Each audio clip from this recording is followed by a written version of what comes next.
Он сидит в камере. Уже 23 года. Каждое утро одно и то же. Подъем в 5, руки за спину, взгляд в пол, шаг вперед, стоп, разворот, шаг назад, снова стоп. 2,5 метра в одну сторону, 2,5 в другую. Это его мир. Больше нет ничего. Когда его спрашивают, о чем он думает целыми днями, он молчит. Не потому, что не хочет отвечать, а потому что уже не помнит, как это — думать о чем-то конкретном. Мысли давно стали похожи на туман. Они есть, но их не поймать, не удержать. Они приходят и уходят сами по себе, как волны, которые никуда не несут. Он забыл запах дождя, он забыл, как выглядит горизонт. Он не помнит, какой бывает тишина без металлического лязга замков. А теперь остановись. Представь это. Ни на минуту, ни на час, ни на год. На всю оставшуюся жизнь. В России сегодня больше 1000 человек отбывают пожизненное лишение свободы. 1000 с лишним людей, которые не выйдут никогда или почти никогда. За всю историю существования таких колоний в стране на свободу вышли 6 человек. 6 из 1000. И большинство из них после этого либо спились, либо снова оказались за решеткой, либо умерли раньше времени. Потому что выйти физически — это одно. А вот что происходит с головой за эти годы — это совсем другой разговор.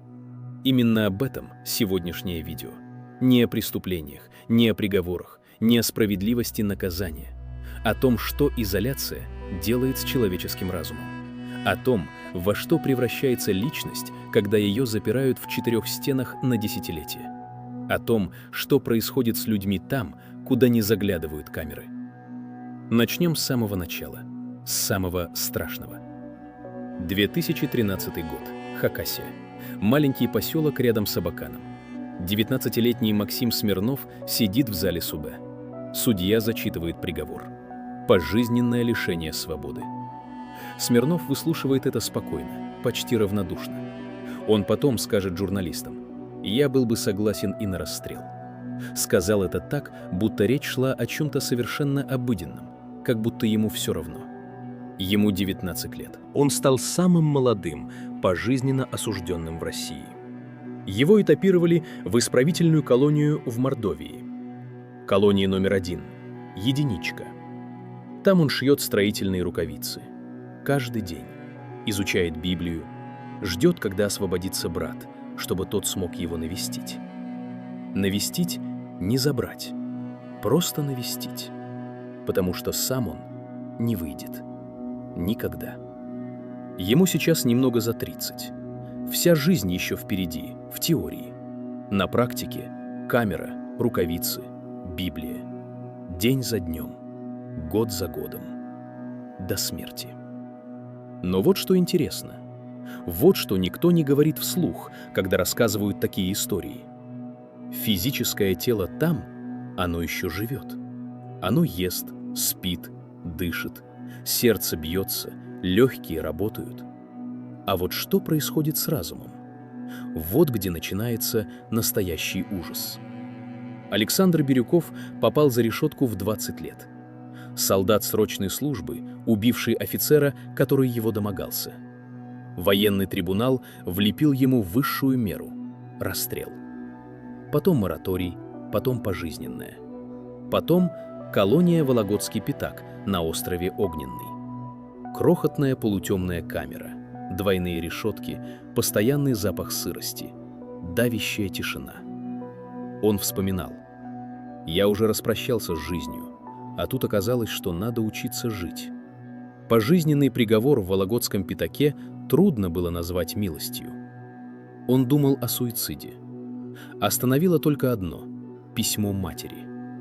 Она написала, что любит его, что скучает, что не переживет его ухода. И он решил жить. Хотя что это была за жизнь — отдельный вопрос. Через годы его дело пересмотрели. Он вышел первым из всех пожизненников России. Вернулся в Саратов, завел кота, женился.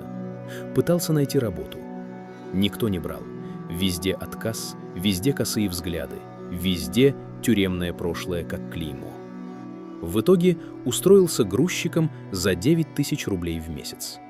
потом развелся, потом начал пить. В 2014 году инфаркт. Ему было 43 года. Он вышел физически, но что-то внутри так и осталось там, на острове Огненный, в той камере с двойными решетками и запахом сырости. Что-то, что уже не восстановить. А теперь вот о чем. Это истории тех, кто каким-то образом вышел. Тех, у кого была хоть какая-то точка, куда можно было вернуться. А что происходит с теми, кто остается? С теми, кто сидит уже 20-30 лет. С теми, кто знает, двери не откроются никогда. Вот здесь начинается самое страшное. Потому что мозг, он не приспособлен к такому. Он ломается. Медленно, незаметно, неотвратимо. И то, что происходит с психикой человека в условиях многолетней изоляции, это не метафора, это не преувеличение. Это задокументированные, изученные, подтвержденные исследованиями процессы разрушения личности. Шаг за шагом, год за годом. Психологи называют это по-разному. Тюремный синдром, институционализация, сенсорная депривация.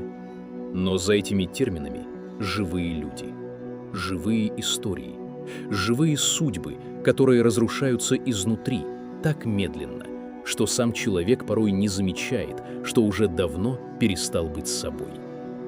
Один бывший охранник колонии особого режима рассказывал: самое жуткое — это не агрессия, не скандалы, не срывы. Самое жуткое — это когда человек перестает реагировать вообще, когда он сидит и смотрит в одну точку часами, когда ты заходишь в камеру, а он даже голову не поворачивает, просто сидит и смотрит куда-то, где ты уже не можешь его достать. Это не покой, это разрушение. Именно об этом разрушении мы и будем говорить следующие 40 минут. О том, как работает изоляция, как она ломает восприятие времени, как рушит личность, как превращает живого человека в тень самого себя. О тишине, которая страшнее любого крика, о темноте, которая не снаружи, а внутри. Оставайся. Это только начало. Есть один вопрос, который задают почти все, когда впервые слышат про пожизненное. Мы что? Живет себе человек, кормят, поет, крыша над головой. Чем не жизнь? Вот этот вопрос, он и есть главная ошибка. Потому что человек — это не тело. Тело там действительно живет, дышит, переваривает, спит.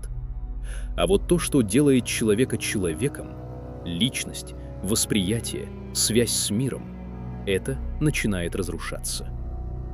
Медленно, незаметно, но абсолютно неотвратимо. И это не метафора, это физиология. Мозг устроен так, что ему нужны раздражители. Постоянно. Новые лица, новые звуки, новые ситуации, новые задачи. Когда всего этого нет, мозг начинает работать в холостую, как двигатель без нагрузки. Он не останавливается, он просто начинает разрушать сам себя. Ученые называют это сенсорной депривацией. Звучит нейтрально, почти медицински, почти спокойно. На самом деле, это одна из самых жестоких вещей, которые можно сделать с человеком. Без единого удара, без единого слова. Просто закрыть дверь и все. Первые несколько месяцев человек еще держится. Он помнит себя прежнего, помнит улицу, лица близких, запахи, звуки. Это все еще живет внутри, как фотографии в коробке, пожелтевшие, но еще узнаваемые. Потом начинается первая стадия — тревога. Это не страх конкретно чего-то, это фоновый ужас, который никуда не уходит.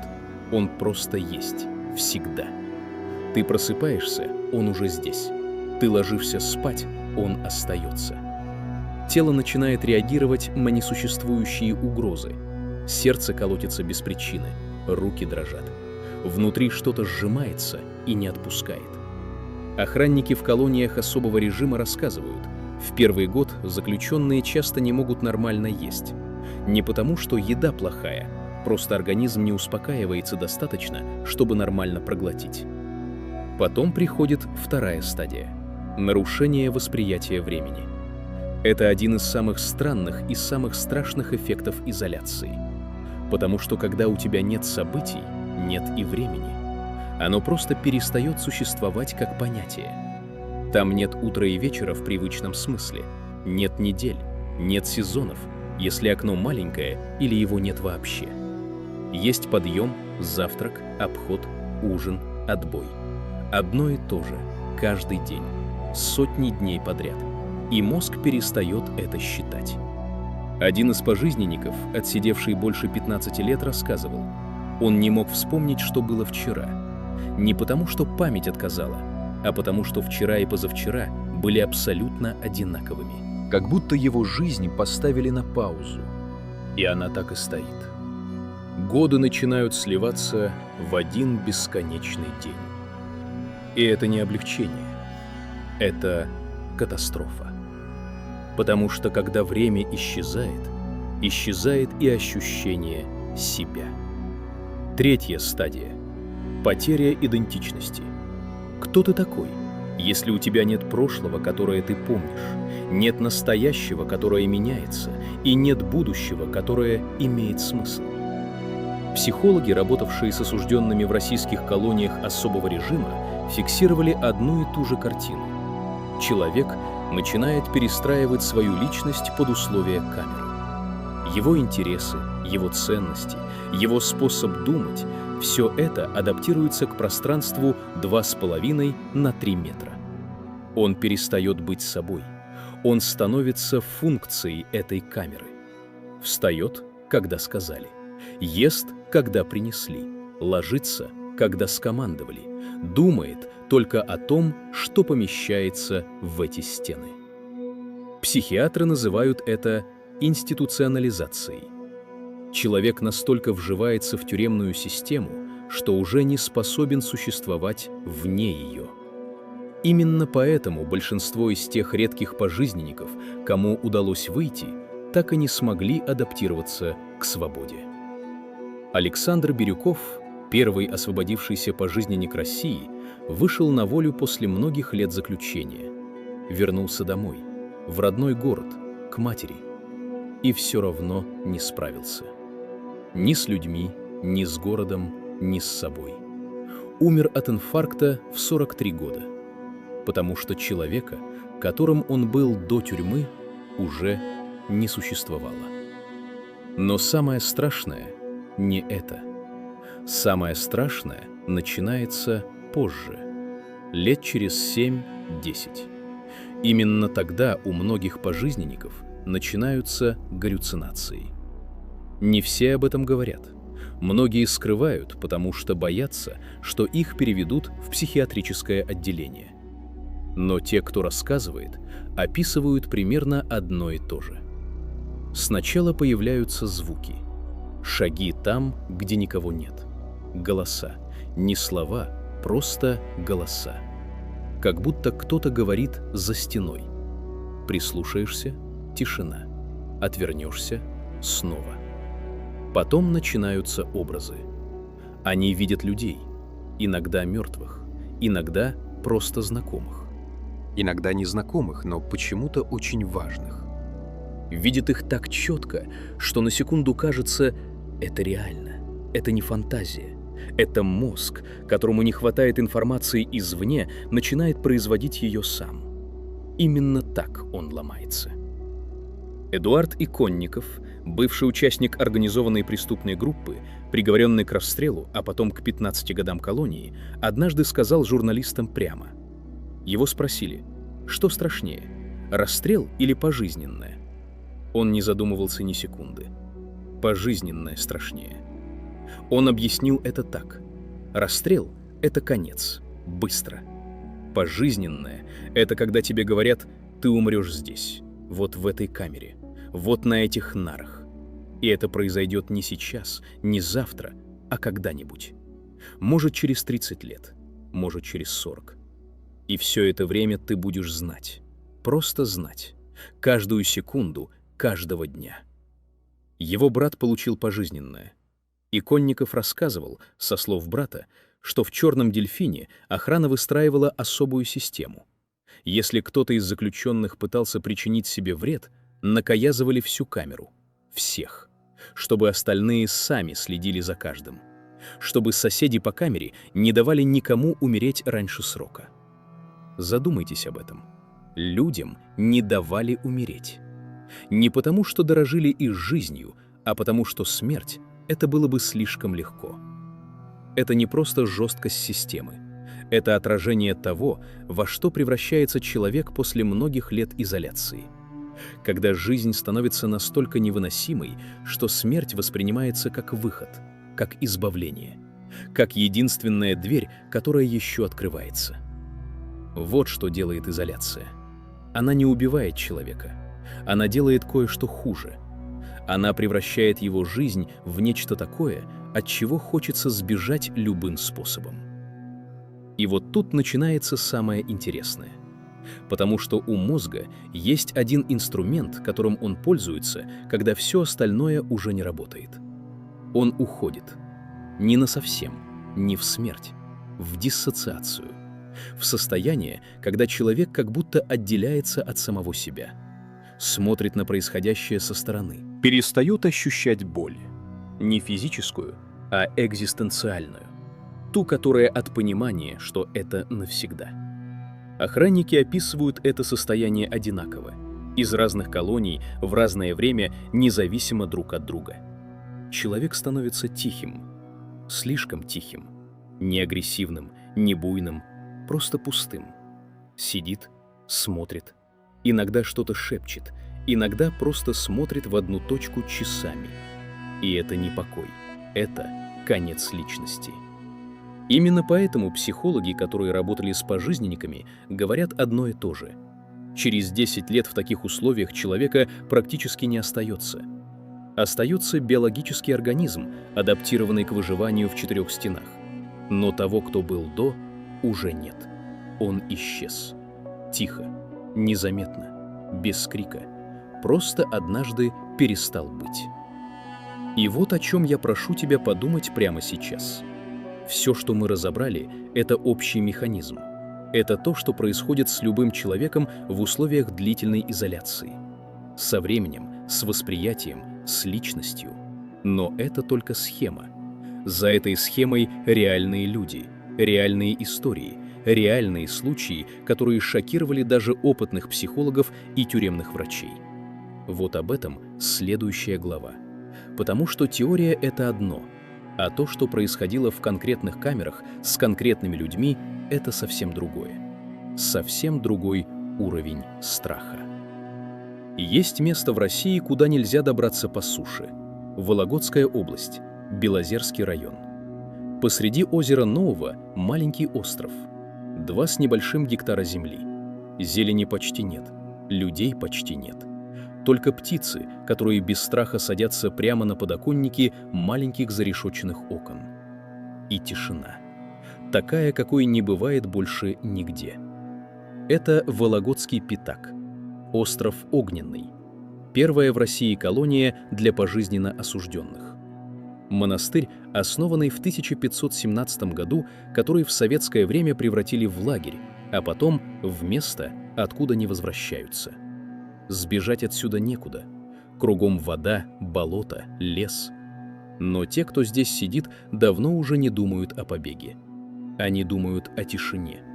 Потому что тишина там — это не покой. Это не тот уют, когда ты закрываешь дверь и наслаждаешься моментом один.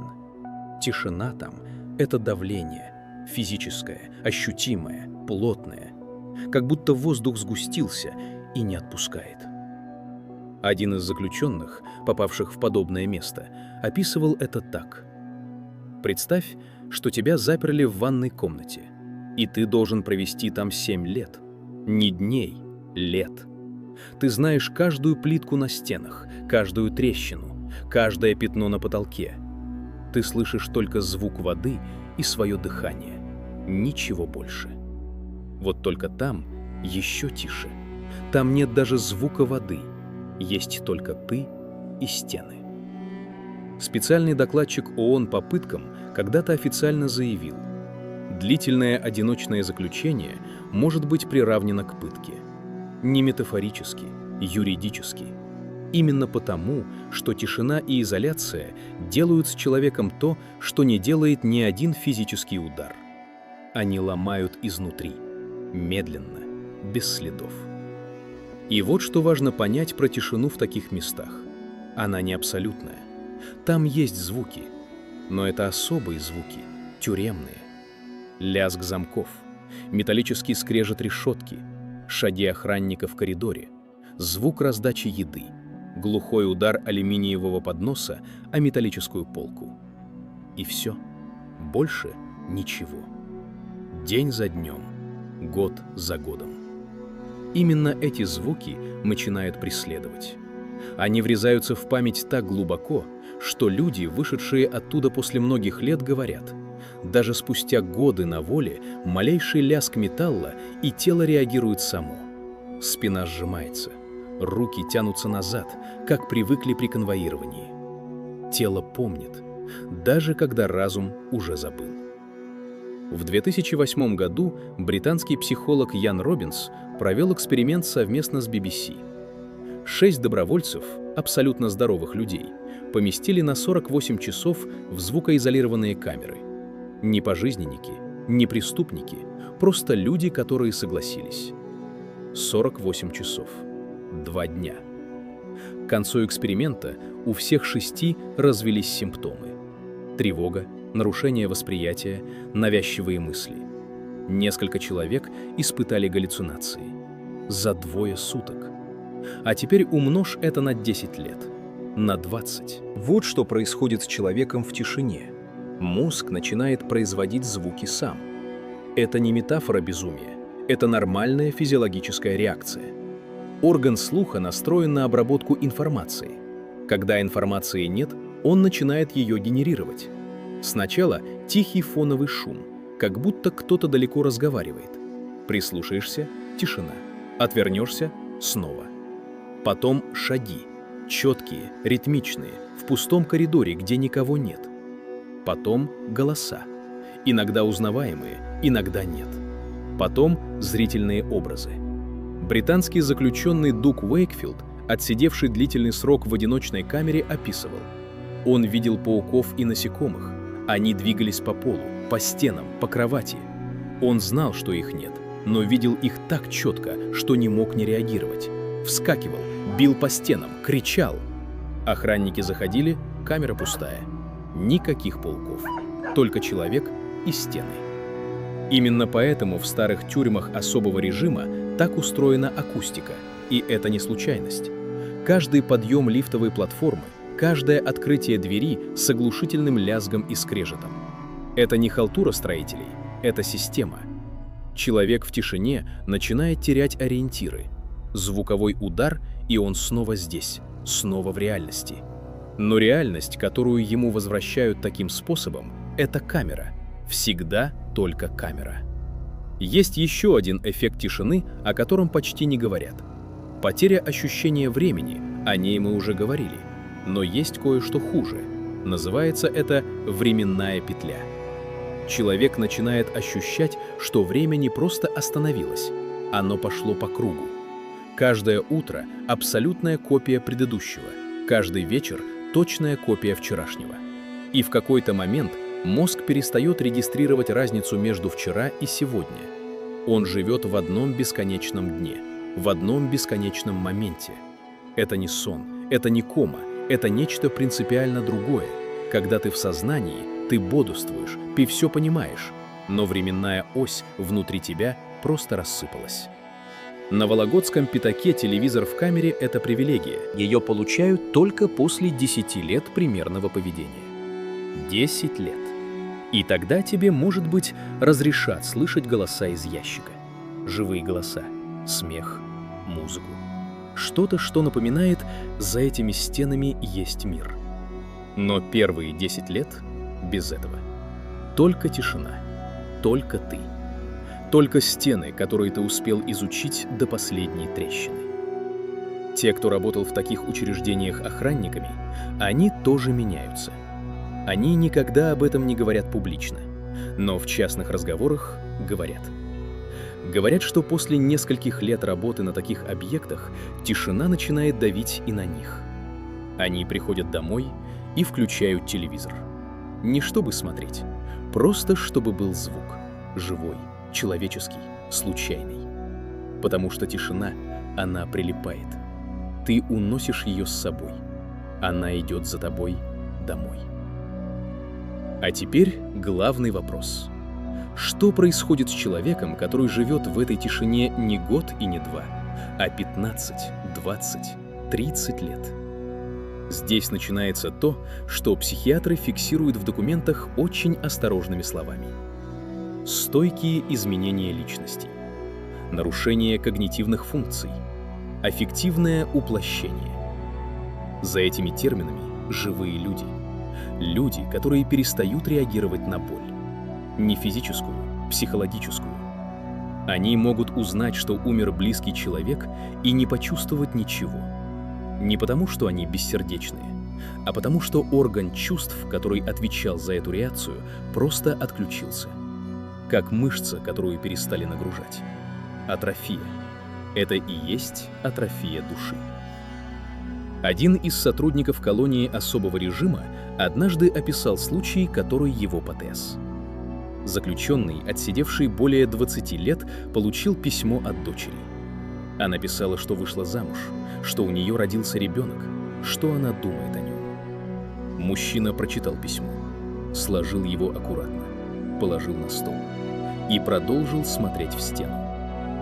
Сотрудник спросил его позже: «Ты прочитал?» «Да». «И как ты?» «Нормально». «Нормально». После 20 лет тишины это слово означает что-то совсем другое, чем то, что мы в него вкладываем. Но и это еще не дно, потому что есть категория заключенных, которые не просто привыкают к тишине, они начинают ее бояться по-настоящему, панически. Это звучит парадоксально — бояться тишины, в которой живешь. Но именно так и работает. Мозг, который слишком долго находится в условиях сенсорного голода, начинает воспринимать любой момент абсолютной тишины как угрозу, как сигнал опасности. Такие люди начинают говорить сами с собой. Не потому, что сошли с ума, а потому, что создают звук, любой. Свой голос — это единственный живой, непредсказуемый, настоящий звук, который у них есть. Они разговаривают с собой часами, некоторые — годами. И вот тут самое страшное. Вот тут начинается то, о чем будет следующая глава. Потому что у этих разговоров с самим собой есть логика, есть структура. И за этой структурой прячется нечто, что психологи до сих пор не могут объяснить до конца. Что именно происходит с человеком, когда он остается один на один с собой? Не на час, не на день, а на годы. Что рождается в этой тишине? И во что это превращается? Об этом дальше. Все, о чем мы говорили до этого, механизмы, стадии, термины, сейчас конкретные люди, конкретные случаи. То, что происходило за закрытыми дверями камер. То, что видели охранники. То, что фиксировали психологи. То, о чем сами заключенные иногда говорили. Редко, скупо, но говорили. Начнем с одного разговора. Журналист приехала в Полярную Сову, колонию в поселке Харп, Ямало-Ненецкий округ. Одна из самых отдаленных тюрем особого режима в России, за полярным кругом. Места, где зима длится 9 месяцев в году, а летом солнце не заходит. И это по-своему тоже сводит с ума. Постоянный свет. Или постоянная тьма, без середины. Там сидит Александр Печушкин, битцевский маньяк. 49 доказанных убийств, пожизненное. Его привели в наручниках. Только так заключенные в Полярной Сове передвигаются по колонии. Поместили в маленькую клетку в комнате психолога. Психолог попросила разрешения выйти, она не хотела его видеть. И вот он сидит напротив журналиста. Невысокий, щуплый. Начинает говорить. Журналист спрашивает: Что тяготит больше всего? Он отвечает без паузы. Невозможность распоряжаться собой. Рабская зависимость от гражданина-начальника. И то, что срок пожизненный, это трудно осознавать. Потом пауза и добавляет тихо. На свободе осталось много ярких воспоминаний. Он говорит об этом как о потере, как человек, которому не хватает чего-то дорогого, ярких воспоминаний. А потом спрашивают его о другом. И он начинает говорить о том, что сделает, если выйдет. Психолог была права, что вышла из комнаты. Но вот что важно в этой истории. Не то, что он сказал дальше, а то, каким он стал. Первое время в колонии Печужкин угрожал сокамернику, конфликтовал, давил. Потом его перевели в одиночную камеру. И вот там начался другой процесс. Процесс, который происходит с каждым, кого оставляют наедине с собой на годы. Собеседников у него нет. Телевизор приносят раз в неделю, на 2 часа. 2 часа в неделю живых голосов. Потом снова тишина. В этих условиях что-то меняется даже в таких людях. Даже в тех, кто, казалось бы, уже потерял все человеческое задолго до тюрьмы. Потому что изоляция не разбирает, кто ты. Она работает со всеми одинаково. Но есть истории другого рода. Истории людей, которые не маньяки и не серийные убийцы, но оказались в тех же условиях, и с которыми произошло то, что не поддается никакому рациональному объяснению. Один из охранников «Белого лебедя», колонии в Соликамске, рассказывал про заключенного, которого он видел каждый день на протяжении нескольких лет. Мужчина сидел уже больше 10 лет. Первые годы нормальный, угрюмый, закрытый, но нормальный. Отвечал на вопросы, ел, спал. Потом начались изменения. Сначала он перестал смотреть в глаза. Не из агрессии, просто взгляд уходил куда-то вбок или вниз, или вообще в никуда, сквозь стену. Потом он начал разговаривать. С кем? Ни с кем. Сам с собой. Вполголоса, почти шепотом. Охранник несколько раз прислушивался через дверь. Не разобрать слов, просто непрерывный тихий поток. Вызвали психолога. Психолог поговорил с ним. Заключенный отвечал нормально, адекватно, на вопросы отвечал. Говорит, что все в порядке. Психолог ушел, и сразу, снова вполголоса, снова в стену, снова один. Это продолжалось годами. Охранник потом говорил, самое жуткое было не то, что он разговаривал, самое жуткое, что он, кажется, слышал ответы. Это не единичный случай. Психологи, работавшие с пожизненниками, фиксировали одну и ту же картину у многих заключенных после 7-10 лет изоляции. Человек создает внутренний мир, населяет его образами, разговаривает с этими образами, спорит, соглашается, смеется иногда. Это не шизофрения в классическом смысле, это адаптация. Мозг, которому отказали в общении, создает общение сам. Проблема в том, что со временем граница между реальным и созданным начинает стираться. И вот тут точка невозврата. Другая история, другая колония. Заключенный, отсидевший больше 15 лет. Его навестила сестра, редкое свидание, несколько часов. Охранник, который присутствовал при встрече, рассказывал. Первые минуты мужчина вообще не мог нормально говорить. Не потому, что не хотел, потому что разучился. Он забыл, как строится разговор. Не слова, слова он знал, а структуру, логику живого диалога, паузы, реакции, ответы на то, что говорит другой человек. Он несколько раз начинал фразу и останавливался на середине, смотрел на сестру и, кажется, не понимал, как реагировать на ее выражение лица. За 15 лет он общался только с охраной, по команде, по расписанию, без эмоций, без нюансов, без живого человеческого контакта.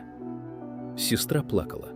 Он смотрел на ее слезы и не знал, что делать. Не потому, что не любил ее, а потому, что реакция на чужие слезы – это социальный навык. Как любой навык, без практики он атрофируется. Есть кое-что еще, о чем почти не говорят. Это страх выхода. Да, страх выхода. Не тюрьмы, а свободы. Тот самый эффект, который психологи называют институционализацией. Когда человек настолько вживается в систему, что начинает бояться жизни за ее пределами. Один из немногих освободившихся пожизненников, Алексей Быков из Пермского края, рассказывал: когда его перевели из колонии особого режима в обычную зону, он впервые за долгие годы оказался в общем бараке, с живыми людьми вокруг, с шумом, разговорами, движением. Он назвал это глотком свежего воздуха. Обычный барак — глоток свежего воздуха, потому что до этого была камера и тишина. И когда он вышел окончательно на волю, потребовалось полгода, чтобы привыкнуть. Полгода просто, чтобы научиться жить среди людей. Заново. Как ребенок, который учится ходить.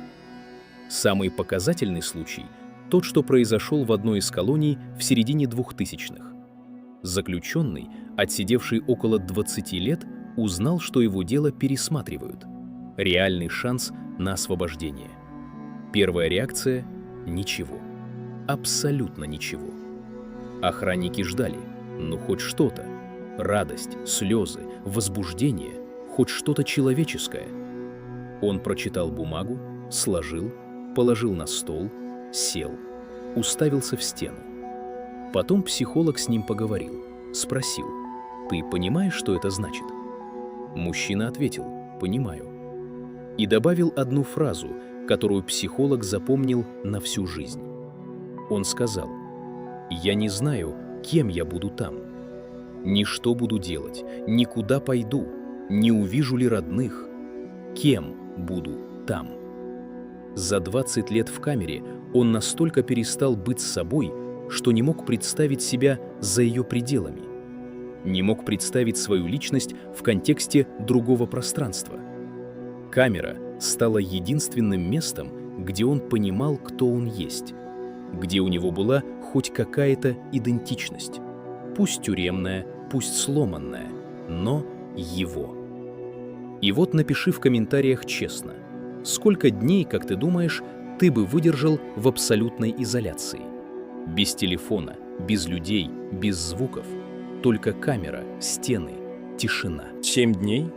Месяц? Большинство людей, которые пробовали эксперименты с изоляцией добровольно, даже на несколько суток, говорят: это страшнее, чем они могли представить.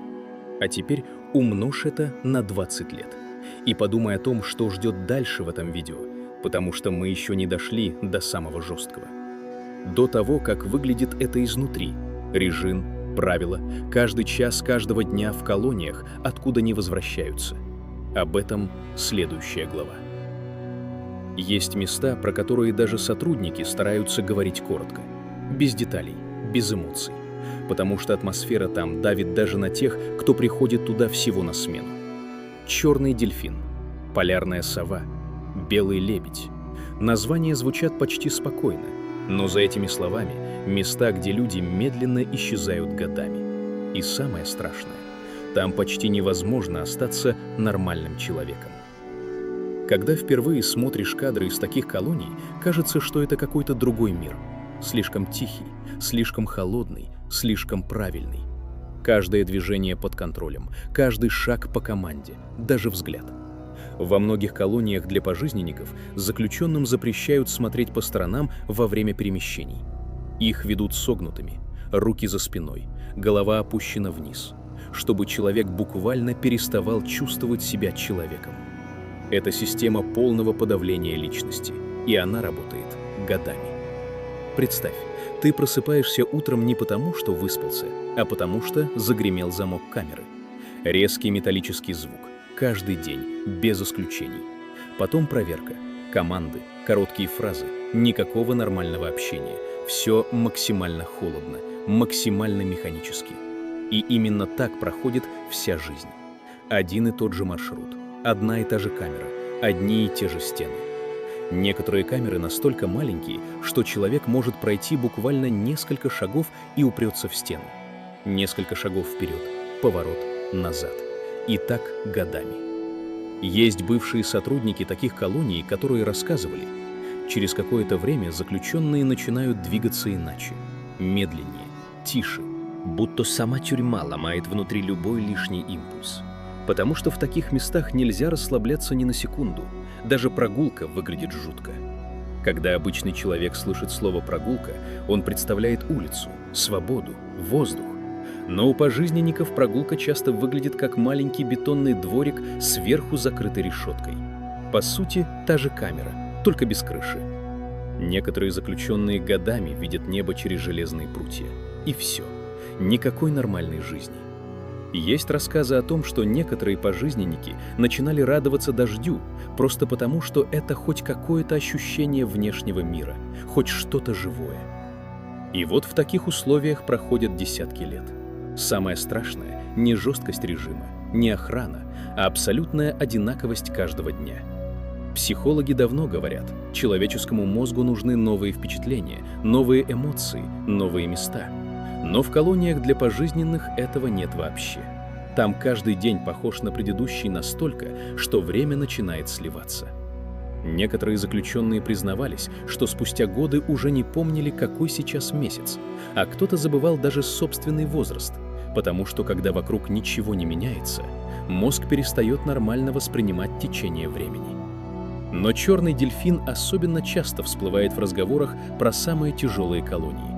И дело даже не в известности, а в атмосфере. Люди, которые там работали, рассказывали о почти постоянном психологическом напряжении. Пожизненники там находятся под жестким контролем буквально каждую секунду. Камеры, проверки, режим, наблюдение. Даже во время перемещений заключенного сопровождают сразу несколько сотрудников. И все это создает ощущение, будто человек полностью перестает принадлежать самому себе. Ты не выбираешь, когда идти, когда стоять, когда говорить, когда молчать. За тебя уже решила система. Есть бывшие заключенные, которые рассказывали одну страшную вещь. Через несколько лет ты перестаешь думать о свободе. Вообще. Сначала человек мечтает выйти, считает годы, надеется. Потом надежда начинает исчезать. И это очень опасный момент, потому что именно тогда многие внутренне ломаются, когда мозг понимает, будущего нет. Некоторые пожизненники начинали специально придумывать себе ритуалы, чтобы окончательно не потерять рассудок. Кто-то каждое утро делал одинаковое количество шагов. Кто-то раскладывал вещи строго в одном порядке. Кто-то часами смотрел в окно размером с ладонь.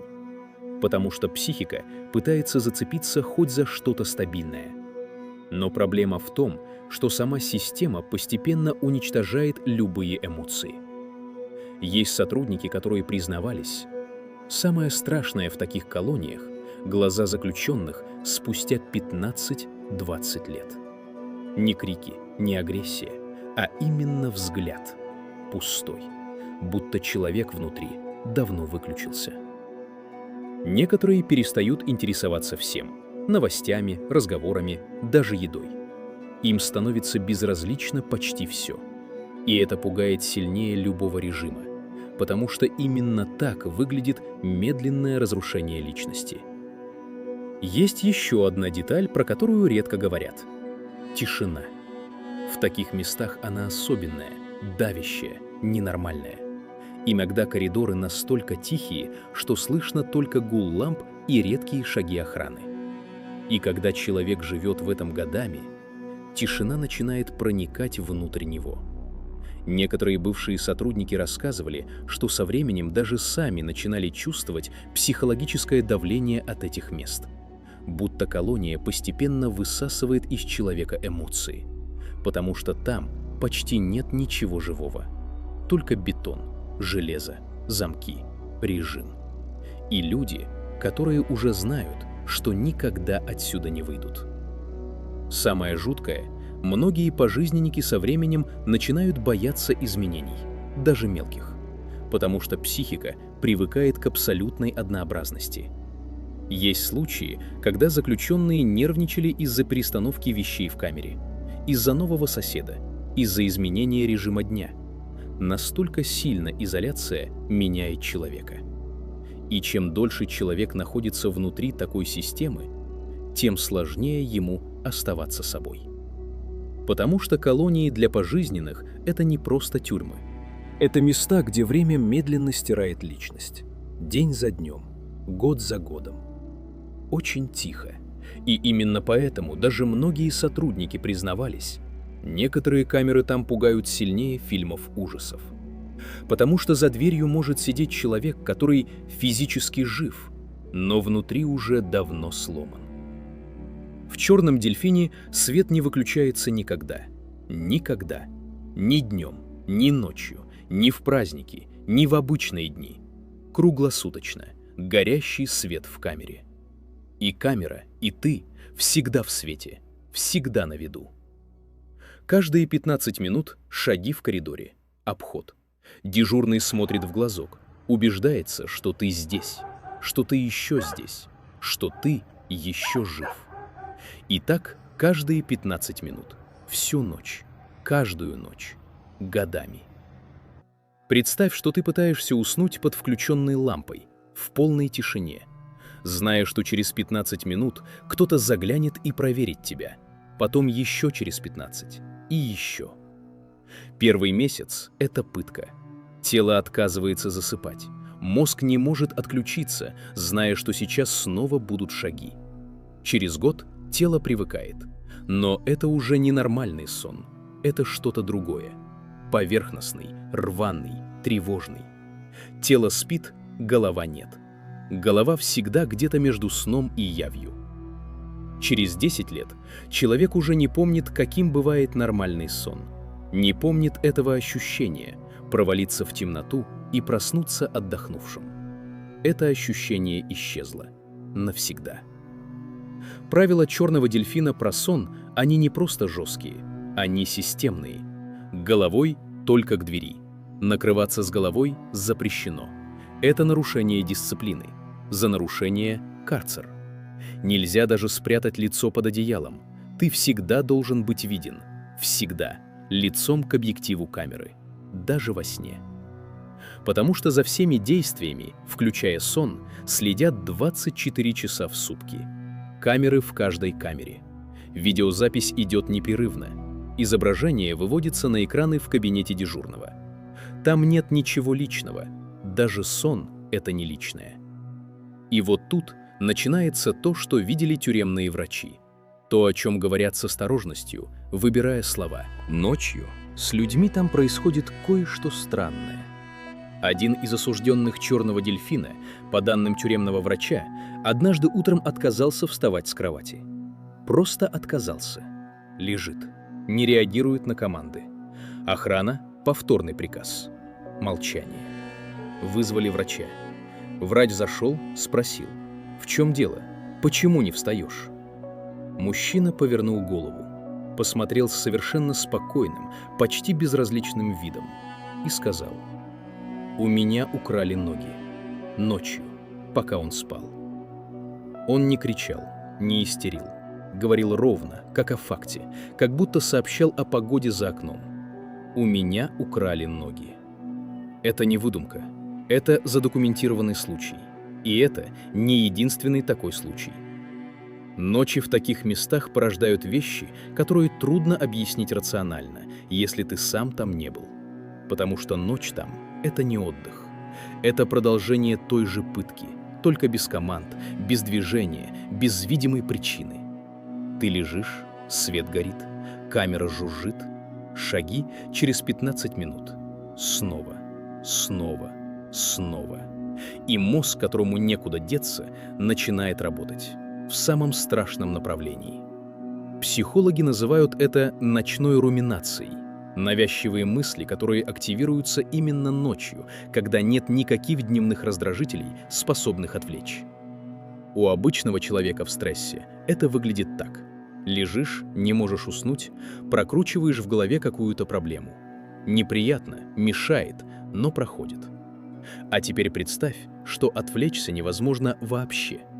Никакого телефона, никакой музыки, никакой книги в темноте, никакого человека рядом, с которым можно поговорить. Только ты, свет, камера и шаги каждые 15 минут. И в этой пустоте мысль. Одна, та самая, единственная. Ты здесь навсегда. У людей, которые сидят давно, Ночная руминация принимает особые формы. Некоторые начинают переживать заново давние события. Не вспоминать, именно переживать, как будто это происходит сейчас. Запахи, звуки, лица – все это возвращается с такой четкостью, что граница между воспоминанием и галлюцинацией стирается. Они видят умерших родственников. Не как сон, как явь. Открывают глаза, человек стоит в углу камеры. Закроют – исчез. Один охранник рассказывал, заключенный попросил его передать привет матери, конкретно, по имени, по отчеству. Сказал, что она заходила к нему ночью, сидела на краю кровати, разговаривала. Мать умерла 7 лет назад. Охранник потом долго не мог зайти в эту камеру без неприятного чувства. Другой эффект ночи – звуки. В таких колониях акустика особая. Здания старые, стены толстые и одновременно все гулко. Каждый звук, возникающий где-то в глубине корпуса, разносится странным образом, непонятно откуда. Заключенные начинают слышать кое-что, чего нет. Не голоса, сначала просто звуки. Что-то скрипит, что-то шуршит, что-то капает, хотя нет никаких труб рядом. Мозг, настроенный на угрозу, а он всегда настроен на угрозу в таком месте, интерпретирует каждый случайный звук как потенциальную опасность. Тревога поднимается, пульс учащается, тело переходит в режим готовности. И это каждую ночь, годами.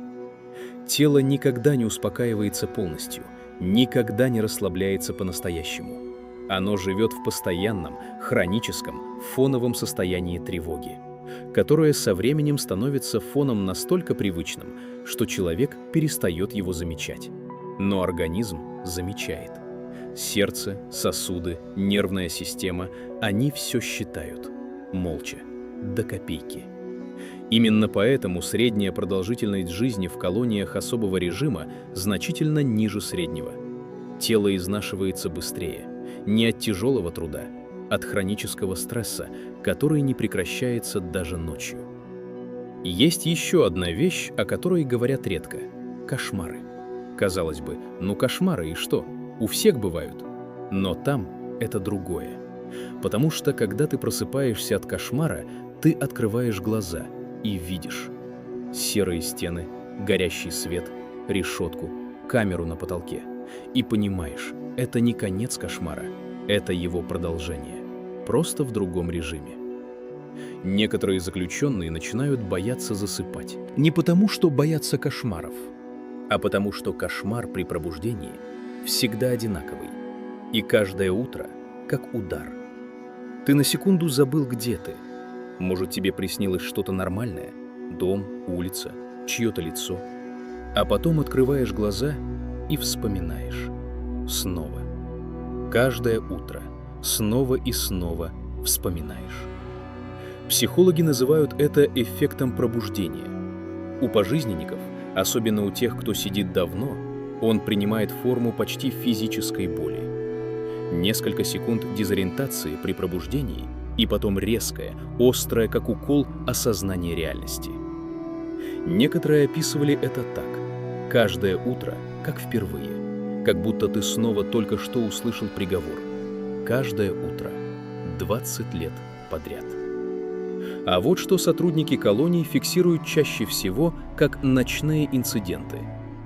Человек вдруг начинает выть. Не кричать, именно выть. Монотонно, ритмично, без слов. Охрана заходит, он не реагирует, смотрит в потолок, воет. Проходит несколько минут, останавливается сам, как будто ничего не было. Утром ничего не помнит. Другой начинает петь. Громко, в полный голос, среди ночи. Старую советскую песню, ту, которую, наверное, пела мать в детстве. Поет один куплет и замолкает, засыпает. Охранник, который это слышал, говорил, это было самое жуткое за все годы службы. Ни агрессия, ни угрозы. Вот этот голос в ночной тишине. Старая песня из другой жизни, из жизни, которой уже нет. Около 160 заключенных «Черного дельфина» официально состоят на учете у психиатра. 160 человек из примерно 700, почти каждый четвертый. И это только официальная статистика. Только те, кто сам обратился или кого направили принудительно. Сколько тех, кто не обращался, кто скрывает, никто не считал. Вот о чем я прошу тебя подумать. Эти люди, да, они совершили страшные вещи. Большинство из них действительно опасные, сломанные люди. Никто не спорит. Но вопрос не в том, заслуживают ли они наказания. Вопрос в другом. Что происходит с человеческим существом, когда его запирают в таких условиях на 20-30 лет? Что рождается в этих ночах? Что остается от человека после?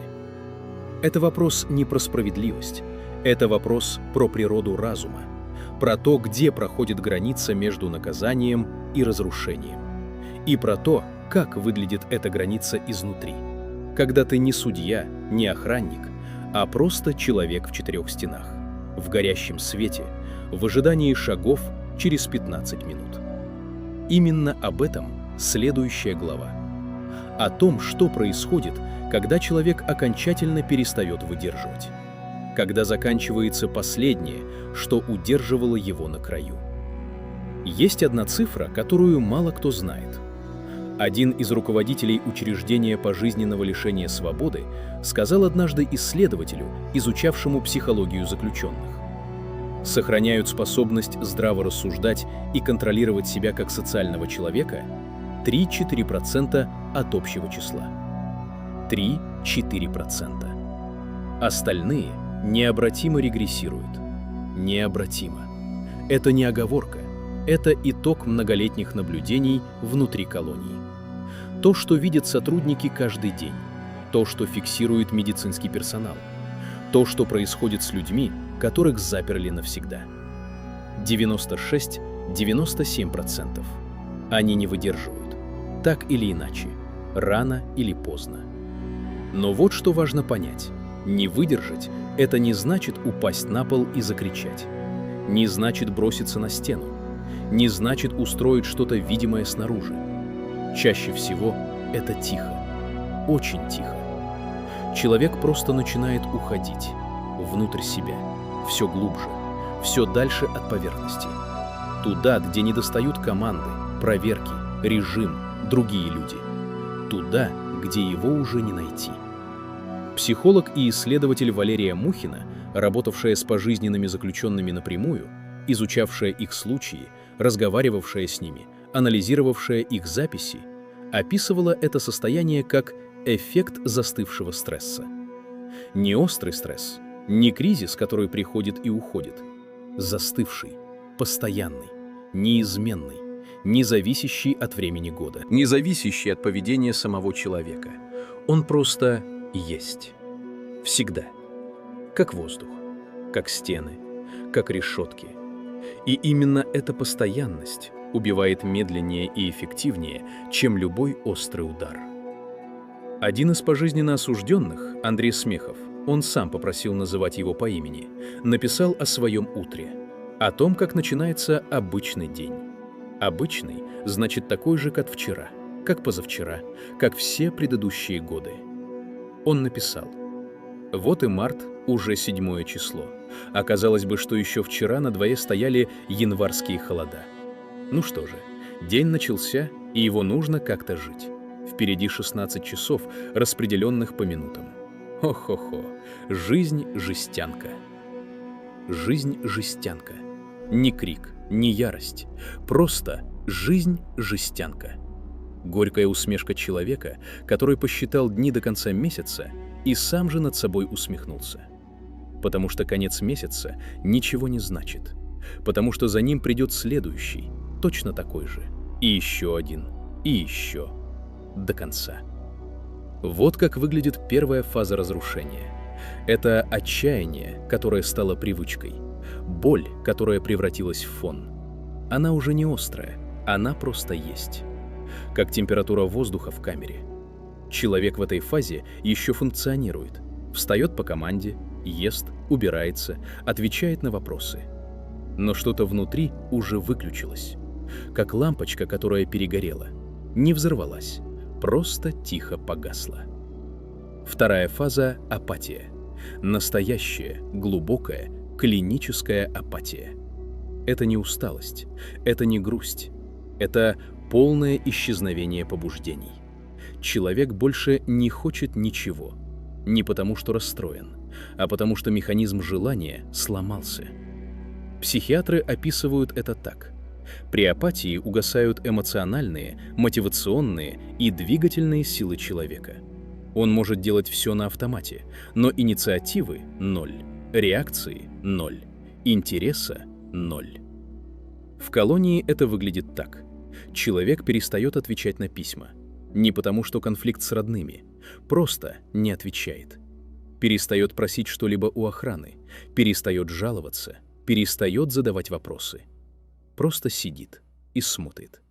Час, два, три. Охранник проходит мимо. Мужчина даже голову не поворачивает. Это не протест, не демонстрация. Это финал апатии. Когда человеку уже все равно даже на то, чтобы повернуть голову. Третья фаза — регресс. Это слово «регресс» звучит нейтрально, научно, но за ним скрывается нечто, от чего становится не по себе. Регресс — это когда человек начинает двигаться назад, не вперед, назад, в сторону более примитивных форм существования. Исследователи фиксировали у пожизненников проявления, характерные для людей с тяжелыми психическими нарушениями. Навязчивые движения, один и тот же жест, повторяемый бесконечно. Раскачивание. Хождение по одному и тому же маршруту в камере, не прогулка, а ритуал, который человек не может прекратить. Речь упрощается. Сначала предложение становится короче, потом человек говорит отдельными словами, потом почти перестает говорить вообще. Не потому, что не хочет, просто слова перестают приходить. Язык — это социальный инструмент. Он нужен для общения с другими людьми.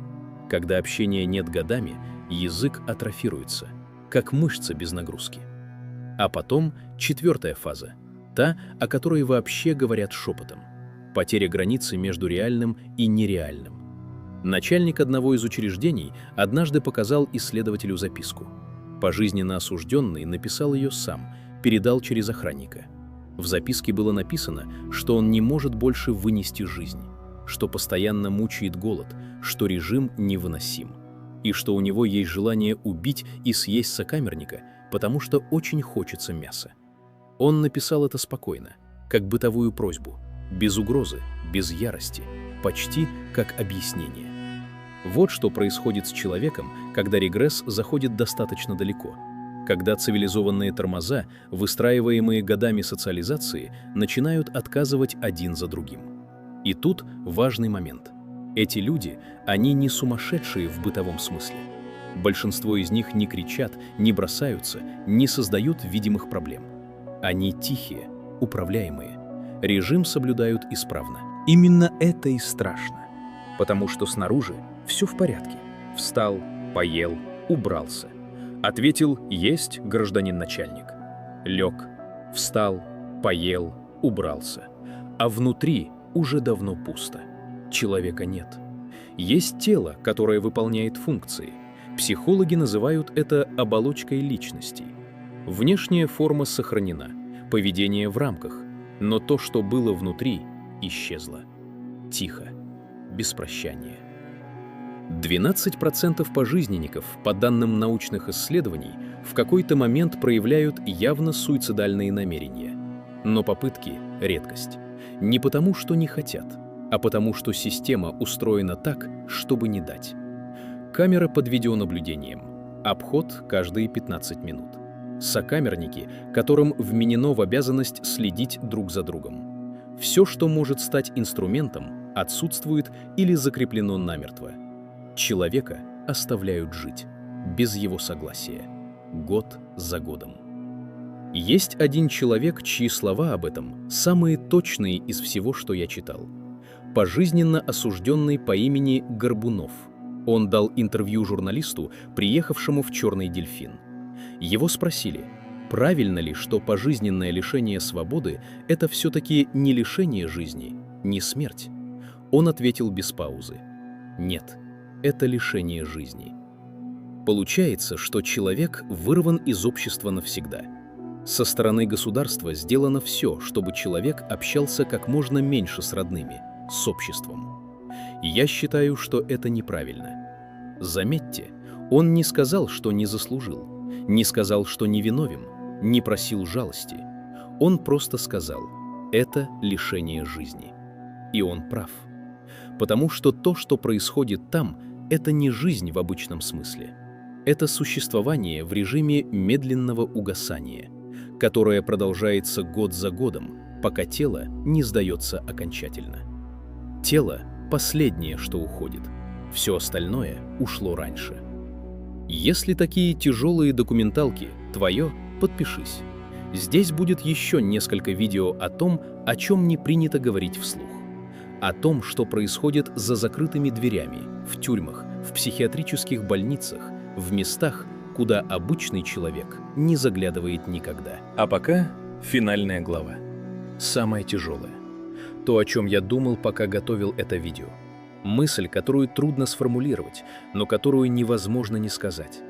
О том, что все это значит. О том, кем становится человек и кем остается. Об этом дальше. Самое страшное в пожизненном заключении – это даже не решетки, не бетон, не холод и даже не сама тюрьма. Самое страшное – момент, когда человек начинает исчезать. Медленно, почти незаметно. Сначала он еще считает дни, потом месяцы, потом перестает. Потому что смысла больше нет. В какой-то момент утро становится таким же, как ночь. Ночь такой же, как вчерашний день. А потом время вообще превращается в серую кашу, в которой человек просто существует. Без будущего, без цели, без ощущения жизни. И именно тогда начинается то, чего боятся даже сотрудники таких тюрем. Личность начинает стираться. Есть истории, когда пожизненники спустя годы переставали нормально разговаривать. Они отвечали коротко, медленно, как будто слова стали тяжелыми. Некоторые начинали разговаривать сами с собой, некоторые — с предметами. Один заключенный много лет здоровался с пауком в углу камеры. Каждый день, будто это был его последний собеседник. И знаешь, что самое жуткое? Для него это было нормально. Потому что когда человек годами не видит нормальной жизни, мозг начинает цепляться хоть за что-то. За звук, за тень, за шаги в коридоре, за трещину в стене. Некоторые заключенные рассказывали, что через несколько лет начинают ненавидеть тишину, потому что в полной тишине мозг будто включает сам себя. Ты начинаешь слышать мысли слишком громко, вспоминать то, что хотел забыть, представлять лица людей, которых больше никогда не увидишь. А потом появляются странные вещи.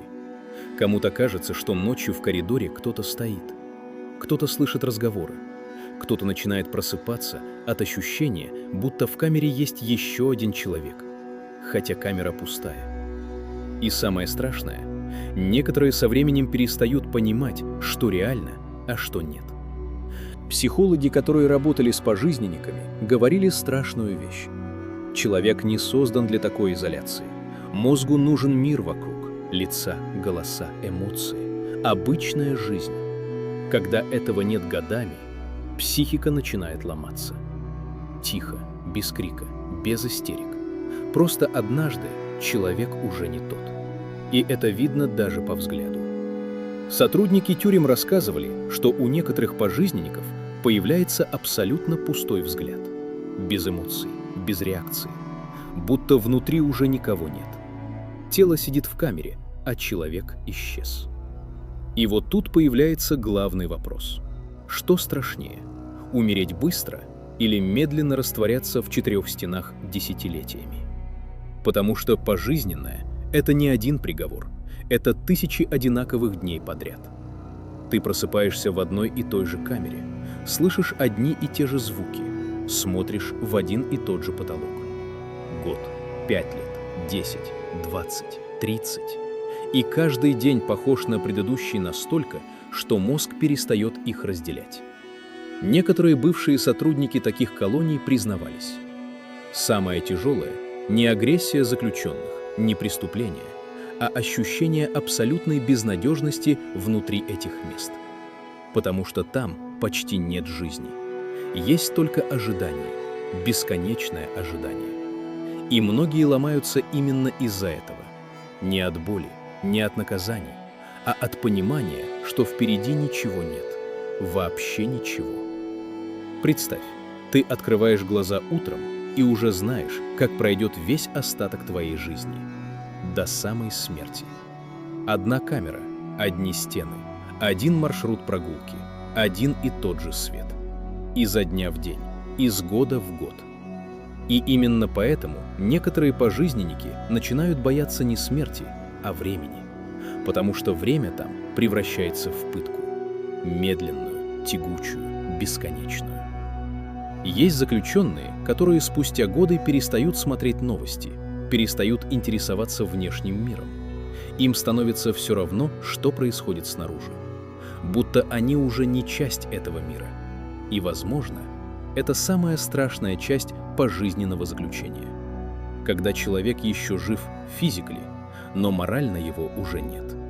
Он перестает мечтать, перестает ждать, перестает чувствовать. Остаются только оболочка, тишина и камера. А теперь задумайся вот о чем. Многие люди боятся одиночества на один вечер, боятся остаться без телефона, без общения, без шума.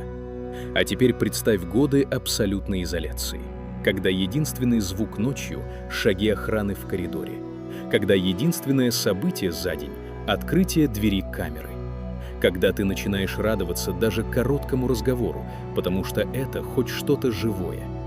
И после таких историй начинаешь понимать. Настоящий ужас тюрьмы — не стены, не решетки, не охрана. Настоящий ужас — это медленное разрушение человека изнутри. Без крови, без криков, без шума. Тихо. Очень тихо. И, возможно, именно поэтому пожизненное заключение считается одним из самых тяжелых наказаний, которые вообще может выдержать человеческая психика. Потому что это наказание не тела, а разума. И если честно, после всего этого уже совсем по-другому смотришь на обычную тишину дома. На возможность выйти на улицу, увидеть людей, услышать город. Потому что для кого-то это давно стало недоступной роскошью. Напиши в комментариях честно, сколько дней ты бы выдержал в полной одиночной камере. Без телефона, без интернета, без общения, без ощущения времени. И если тебе заходят такие тяжелые документальные истории, подпишись. Дальше будут темы еще мрачнее.